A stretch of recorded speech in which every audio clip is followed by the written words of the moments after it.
প্রযুক্তির update YouTube চ্যানেলের পক্ষ থেকে স্বাগত।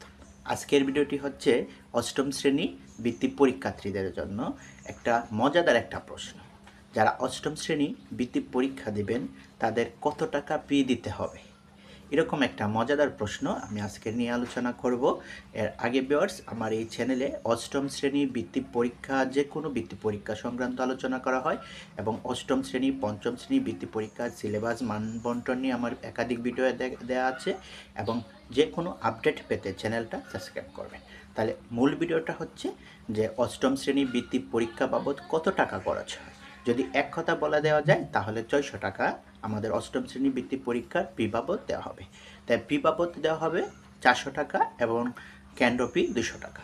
বোর্ড ফি 400 টাকা, কেন্দ্র ফি 200 টাকা, মোট হচ্ছে 600 টাকা অষ্টম শ্রেণীর বৃত্তি পরীক্ষা বাবদ খরচ হবে। তাই ধন্যবাদ ভিউয়ার্স, ভিডিওটা দেখার জন্য। ভিডিওটার জন্য একটা কমেন্ট করবেন আর পরবর্তী অষ্টম শ্রেণীর যে কোনো আপডেট পেতে চ্যানেলটা সাবস্ক্রাইব করে রাখবেন।